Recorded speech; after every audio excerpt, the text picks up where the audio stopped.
Hey everybody, welcome back to Dave's Small Engines. So this is episode 3. This is the S65. And I know we had talked about maybe checking the electronics, seeing if we can get the engine to free up. But I don't know if I can ride this motorcycle in good conscience with safety in mind if I don't strip it down, check everything over, and put it back together. I've decided not to do a full restoration, like paint,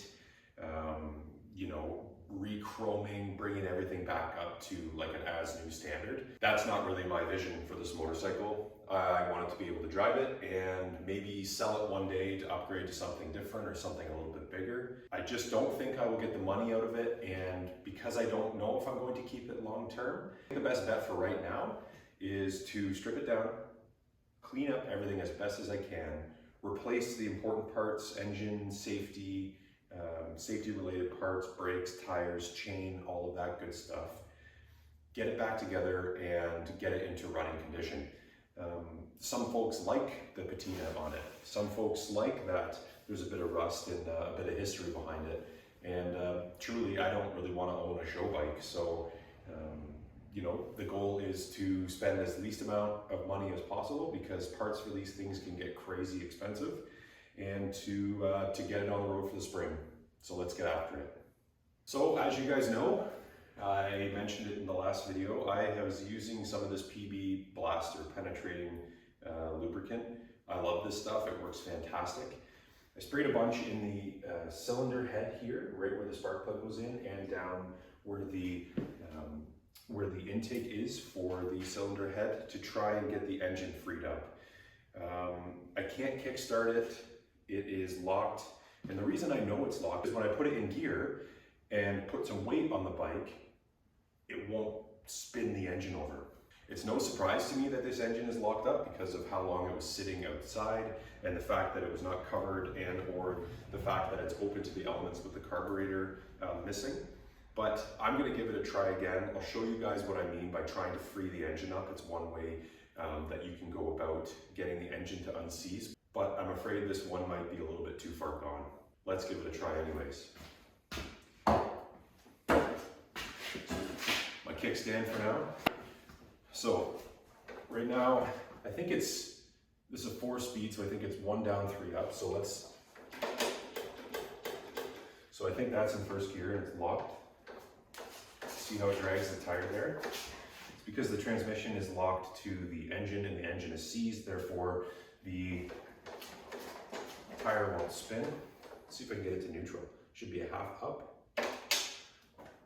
Oh, I think I went too far. So that's first. Oh, you know what? Let's get rid of this gas tank first. Definitely don't need that falling off. All right, so you can kind of hear that moving around in the transmission. So all the way down, half up. Okay, so the transmission is free. I can put it into neutral. No problem. So you see it's not dragging the tire. The transmission is in neutral. So let's go into first.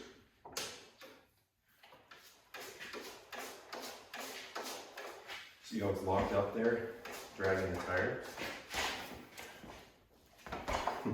The brakes and the clutch lever don't work, so let's rock it a few more times and see if we can't get it unstuck.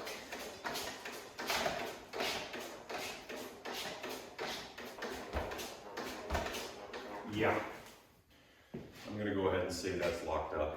Here we have the Kickstarter. And of course, this is seized here, like real seized. And I'll show you that up close here in a second. It's time to start the disassembly. One of the things I know for sure here is that probably most of these nuts and bolts are stuck. Before I start doing a disassembly, I want to give a liberal application of some penetrating oil. It's super important to make sure that this stuff is on there. So the last thing I want to do is to be breaking nuts and bolts on this. That's probably where I start to draw the line in terms of, is it worth my time to fix? I hate drilling out bolts. I hate having to weld nuts onto broken bolts, such a pain. So if I can avoid that by using some penetrating liquid, totally worth it. In no particular order. Shocks. Oh yeah, like this is completely seized on here. Oh man, this is gonna be a pain.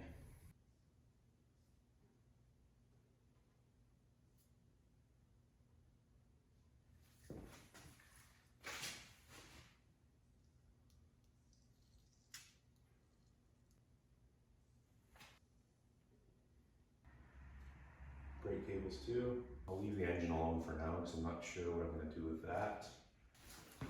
Brake stuff. Emblem bolts, I don't know if I'm gonna take those out, but whatever. Not gonna hurt anything. Just the same thing on the other side, guys, not too important. What you wanna do is just make sure you have everything soaked.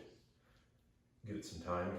You know, the more I look over this motorcycle, there isn't really all that much to it. Like, it's not that complex of an operation.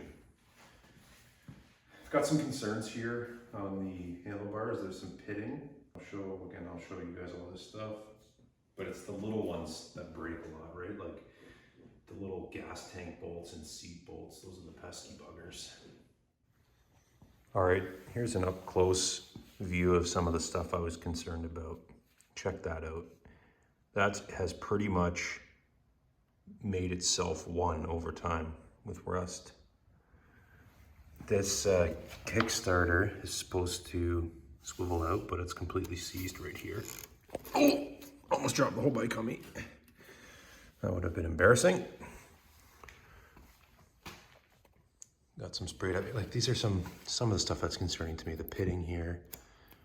From a safety perspective, not so sure it's such a big deal. That's pretty rough. So I'll let it soak for a little bit, and then we'll start the disassembly process. Thanks for watching, everybody. Hopefully this PV blaster has a bit of an opportunity to help me out. I'm gonna let it soak for a little bit, and then I'll start with the disassembly. See you soon.